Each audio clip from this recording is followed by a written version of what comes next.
Hello and welcome back to my channel. I'm Ruth Ann from Abundant Blooms Flower Farm in Dorr, Michigan. And it's a little colder out here than I was anticipating, but I'm going for recording in my hoop house. There's a gentle light rain falling. If we haven't met, I'm in zone 6A in West Michigan, and I sell on my farm. I sell flowers from my farm, mostly to florists, which is, so the purpose of this channel is to look at a flower farm from the perspective of selling flowers to florists and how that affects your whole farm, which will greatly impact today's video topic, which is sharing my top perennials beyond peonies. So I've talked about peonies before and they're kind of their own thing, and I'm not going to talk about them today, but they are my number one perennial. So beyond peonies, these are my top perennials. So why perennials? Why even grow perennials? And I just want to put a caveat out there that this is not like a one-size-fits-all thing. I think that growing different perennials can be really different depending on where you live. If you live in the South, perennials might be really a bad idea for you, or certain ones, and you deal with different pressure, like you deal with different bug pressure and weed pressure, perennial weed pressure, that we just don't have to the same degree in the North. So this is not a one-size-fits-all, and it's going to be different for different people in your zone and where you live and your market and all that stuff. So I'm just want you to know this is coming from my perspective, where I sell almost exclusively to florists in zone 6A in West Michigan.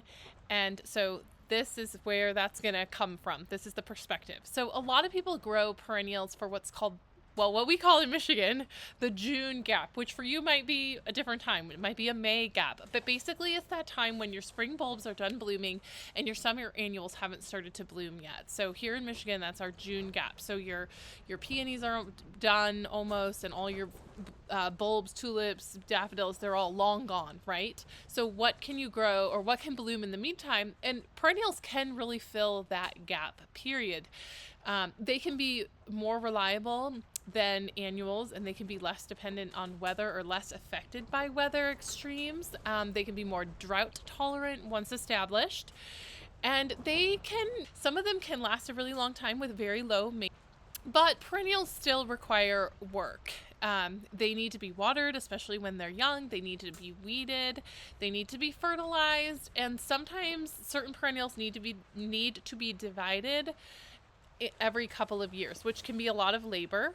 And sometimes perennials can take 1 to 3 years to get established. So you've got to, factor in how much time you have, and they're going to be taking up permanent space in your field. So you need to determine how profitable they are, because some of them bloom once, some of them can rebloom. It just depends on the perennials. Likely you're not here for that information, so let's just dive into what are my top 5 perennials. And again, this is beyond peonies.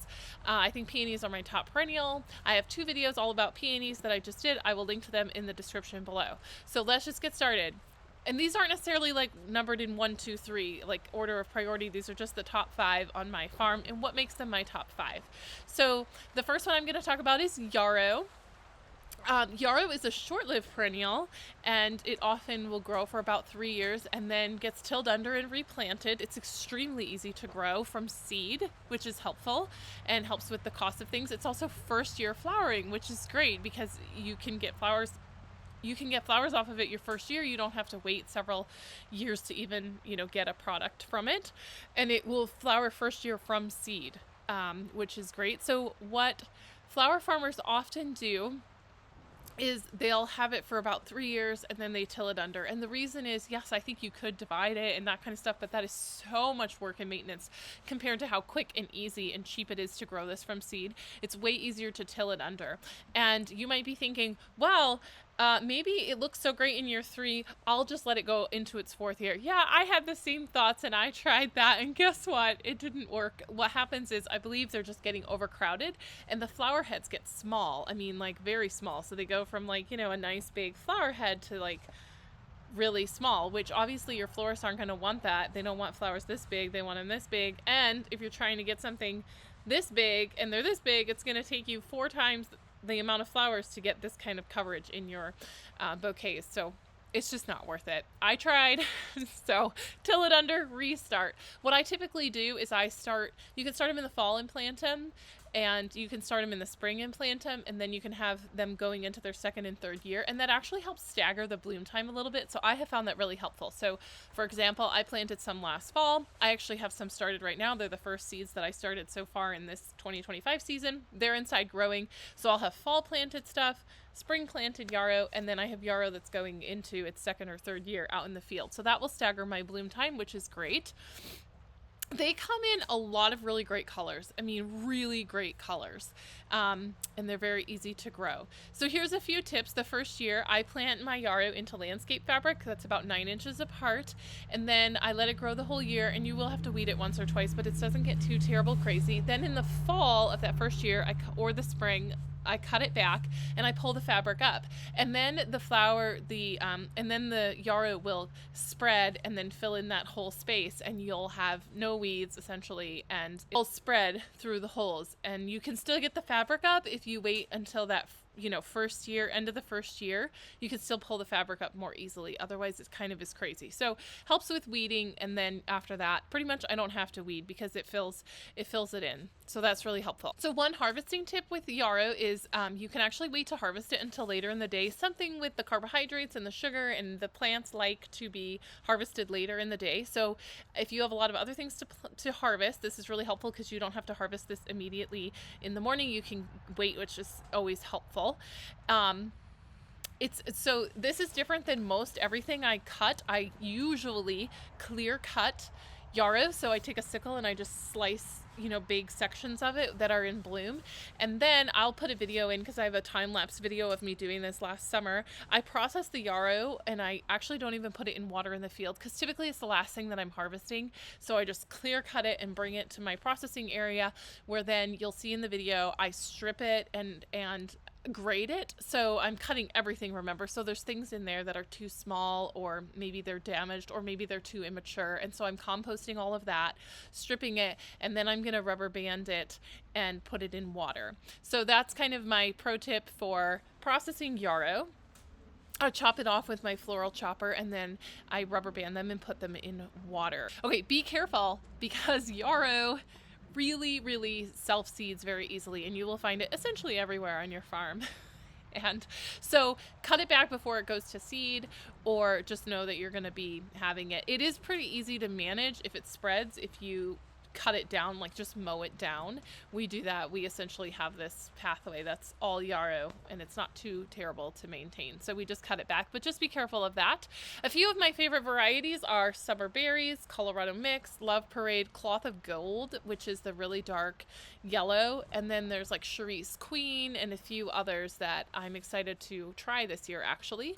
Another thing with the yarrow is the bright yellow can dry really well. It dries and holds its color really well, as opposed to the other ones can be dried, but they kind of lose their color, but they can still be a pretty good form if you're using them for dried. I don't dry flowers. I have dried them a little bit, but I don't sell dried flowers, but a lot of people like to do that, so you can do that with yarrow as well. Florists really like yarrow. It's a great filler flower for them that's not massively expensive. I mean, they can't buy only dahlias and peonies. They have to have filler flowers that are less expensive. They can't spend $2 to $3 on a stem, on every stem. They need good filler flowers. And so yarrow is not something I charge, a massive amount for. It's about $1 a stem, but you can grow it so easily and cut it and process it so quickly. It's super profitable, and they need a lot of it. For big weddings, I've sold like 50 bunches of yarrow to one florist for one wedding. And so it's just, and my shop florists really like it. They get it every week. They like the different colors and the different varieties.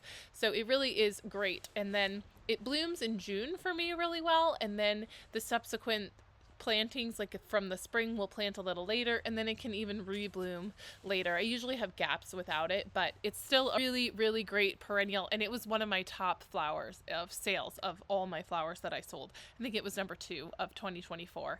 So it was great.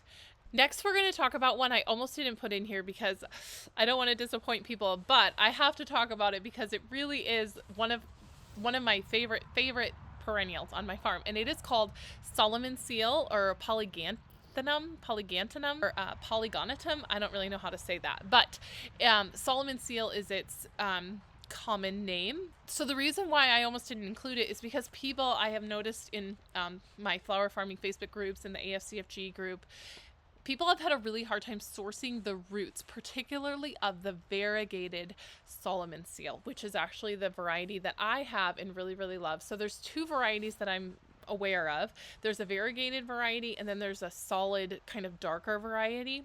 So the variegated variety is one that I have. It literally, so it's brighter green with like white edging on the flowers. It literally looks like somebody hand painted white, edging around the leaves. It is just the coolest. I just think it's so amazing.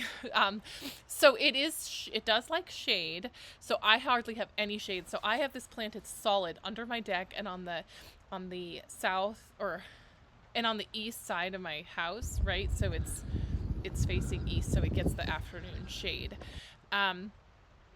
I got the roots from my mother.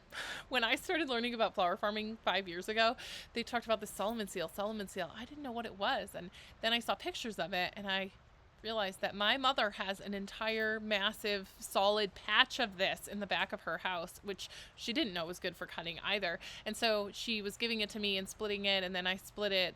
Maybe didn't leave enough in her garden. Sorry, Mom. But it's coming back. It's filling in. And I took it to my own house, and so that's where I got my roots from. They're from my mom, so sorry I can't share any of those, but it's amazing, and I didn't want to leave it out. So if you have access to it or can find it, I highly recommend it. It does grow best in the shade. It gets taller in the shade and likes the shade. It can grow in full sun, and actually I have a section of it on the south side of my house that I actually really like because it's in full sun, and then it actually blooms a week or two earlier, or it matures, it blooms. And so it kind of gives me a little bit of an earlier window on it, and then it's grown in shade as well. So to harvest it, it shoots up out of the ground, and this is what's so great about it, is it's totally in bloom by like early May. You can harvest it. Now it'll shoot up out of the ground, and it's just this tall stalk of greenery, and then it gets these little tiny white bell flowers kind of on the underside of the stem. So you want to wait until those little tiny white flowers essentially fall off. You're not selling it for these little tiny bell flowers. You're selling it for the greens. And so once those little white flowers fall off, it's mature enough to harvest, or they're mostly falling off. So you want to wait. Give it a minute and let it wait till those have fallen off. And then you can harvest about half to 2/3 of the stems. You want to leave some of them because that's going to rejuvenate the roots for the following year, so you don't want to take them all. You can sell them throughout the whole summer. I never do because mine always sell out by pretty much the end of June. And I have found that as they go through the summer, sometimes they can get whites. They can get these like yellowing spots on them. So I prefer to just sell them when they're looking really great in the beginning of the summer. They spread very nicely via their roots. And within 3 to 4 years, you'll have a patch that's really filled in and looks awesome. And you won't even have to weed them because they're so tight and dense. So, they're a really, really great perennial. They pair really well with early spring flowers. And it's super fun because they just like shoot up out of the ground in the spring. So they're really fun to watch them grow. And florists really like them, and they're really great for wedding work and that kind of stuff because they're just these really pretty variegated leaves. Now, I'm going to very briefly interrupt my perennial program to tell you about my new course that I created that has been launched and is available for you right now to purchase. It is called Selling Flowers to Florists, and it is all of my advice about how to get started with selling to florists, how to price your flowers, how to create an availability list, how to follow up, what to grow, how to sell it, how to transport it, and all the things selling flowers to florists. And I created this course because I literally was getting emails and phone calls and messages about how to sell to florists and how I do it. And so that's why I created this course. I created it for you. And if you want details, there's details in the description below. Click the link. That'll bring you to my website and it'll tell you all about it. If this is past March 4th, which is when the course is available through, sign up for my email list, and the next time it launches, you will be the first to know. Okay, back to perennials. The next perennial on my list is Baptisia.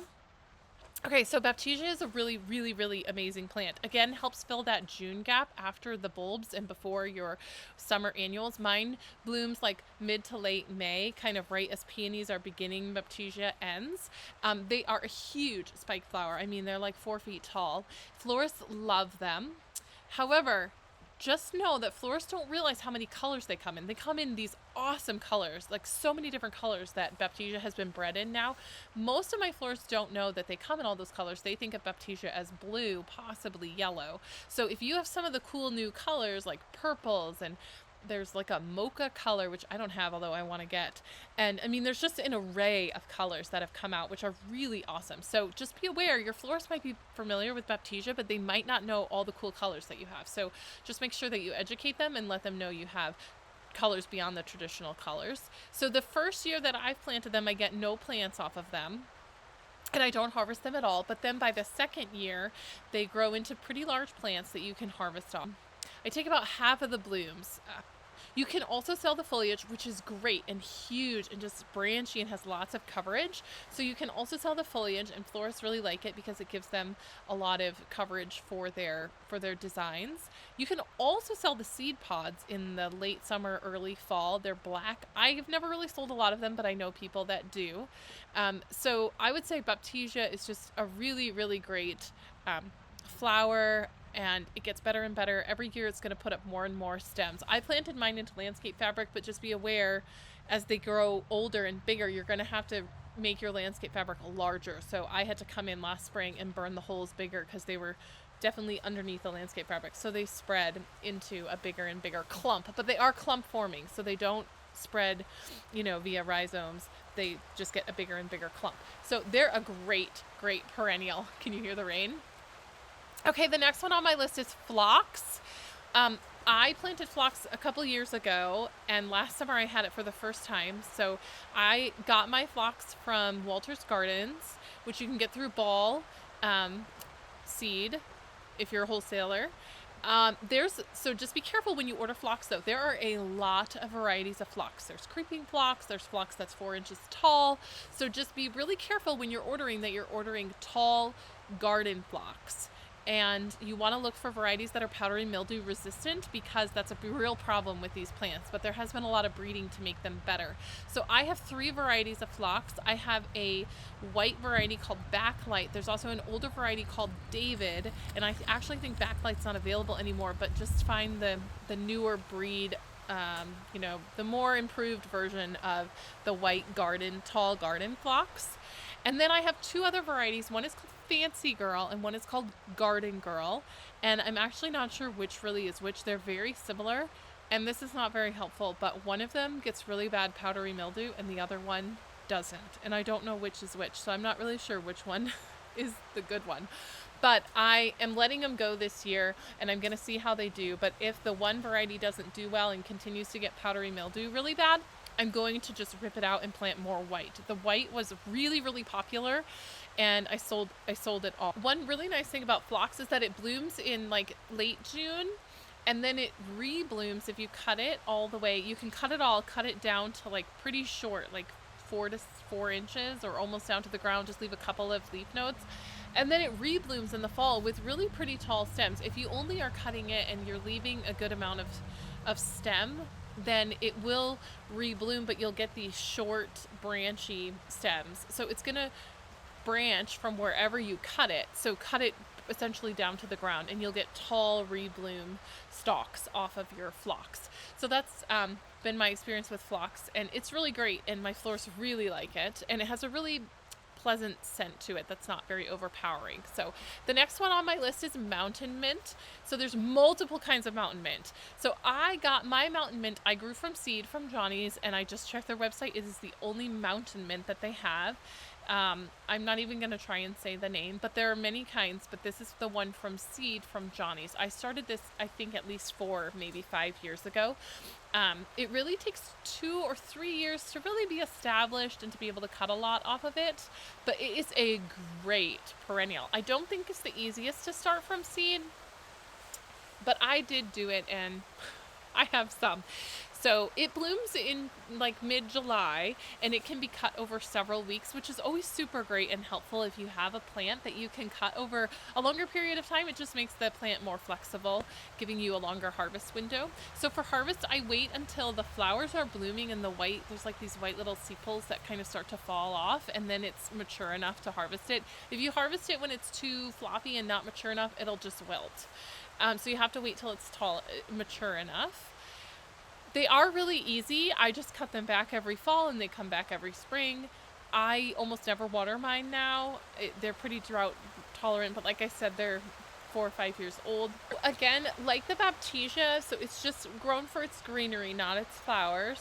And then like the Baptisia, the florists really like it because it's a really strong branching at the top foliage that gives them a lot of coverage in their designs. So last year I sold every stem within 2 weeks. And by every stem, I don't mean thousands and thousands, but I had about 400 stems that I sold in 2 weeks, and everyone was asking for more and more of them, and I just literally sold everything that I had. So it was very, very popular. They really, really like it. And it has a very gentle mint scent that's really very pleasant. There are other kinds of mountain mint that you can buy from plugs that are only available from plugs, and I know that that's really, really great as well. So I really don't think that you can go wrong. But this seed one from Johnny's has worked really, really well for me, and I'm planting a bunch more of it this spring because I really want to expand my patch. It does spread through the roots, but it doesn't spread like ferociously like a common mint at all. It's not like that at all. So it's very easy. Like, I wish it spread more. I wish I had more of it. So it's not in any way invasive. So now I'm just going to talk about very briefly about a couple of other perennials. So perennials can take several years to establish, so it's hard to like give really great advice about stuff that I don't have a lot of experience on. So, but there's a couple perennials that I'm just going to mention here. One is delphinium. I started growing delphinium for the first time last season, which I planted the fall before. So in the fall of 2023, I planted my first delphinium. And I thought it almost all died over the winter. Like, I really thought I had like an 80% crop loss, and I didn't. I had maybe a 20% crop loss. So I was pleasantly surprised that it really bounced back and looked okay in the spring. And I bought them from plugs, and my florists were crazy about them. They're kind of hard to get here, and so there's definitely a gap in the market for them and a high demand for them. So I am working on growing them. They are a trickier flower. This is not like, oh, I'm in my first year of flower farming and I want to do this. This is a more advanced crop. And why? Because it has disease problems. It has ethylene sensitivities that you have to take special considerations into harvesting. And it just has a lot of disease issues that take a lot of work. So it's a higher drama flower, I guess. Like it just has higher needs. It's also not so straightforward. So in the south, this is grown as an annual, and in the north where I am, I understand it's kind of a shorter, like 4 to 5 year perennial. And I've heard people in the north say they've had it for years, and like north of me, like Canada, say they've had it for years and years. So I'd love to know your experience with delphinium, and it's definitely a crop that I didn't do phenomenal on last year, and I'm really trying to improve it and be better and really be able to grow it profitably and just like at the volume that I need and prevent the issues. So if you have tips about growing delphinium, I'd love to hear them, but I think it can be a really great perennial for your area. And my understanding is it's the heat and humidity that kills it. That's why people in the south have a hard time growing it. It essentially, I think, can grow like zone 3 and colder. So it's not the cold that kills it, it's the heat and humidity. So some other perennials that are high in my radar, one is Aromaris, or I think that's how you say it. I've heard other people say it differently, Aromaris. But I have a bunch of roots growing in right now that I planted in the fall, so we'll see how they grow, but I'm really excited about them. But basically, it's also called foxtail lily. It's a super, super tall spike. Like the bloom, the spike is like 2 feet tall. It's like for big installs. And it can sell for like $5 a stem. So if I can get that to grow, that would be exciting. Another thing on my list that I tried to get last year and my order got canceled, is a stilby. I have very, very limited shade. So a stilby is something that I'm going to try to shade with other plants around it. But that, I do have roots coming, and part of my order already was canceled. So I'm hoping to get something this spring. So those are from Ball. And that's pretty much it. I do grow other perennials on my farm, but those are my top my top ones. And also these are not woody, so don't confuse these with like 9-bark and hydrangeas. If you want to know all about that, I have a whole series about woodies, so I'm just talking about perennials in this video. So that's it for today. Don't forget to check out my course, and congratulations! If you've made it this far, you have made it to the end of my video. Would you do me a favor if you made it all this way? Would you just drop any kind of flower emoji in the comments to let me know that you made it all the way to the end? I think it'd be super exciting to see how many we can get. And please subscribe if you haven't. It really helps my channel, and if you've made it this far, you must like my content. So subscribe and come along the journey with me. Like this video, share it with your friends. And so that's it for this video. I'll see you next time, and I hope you have a great day and keep growing.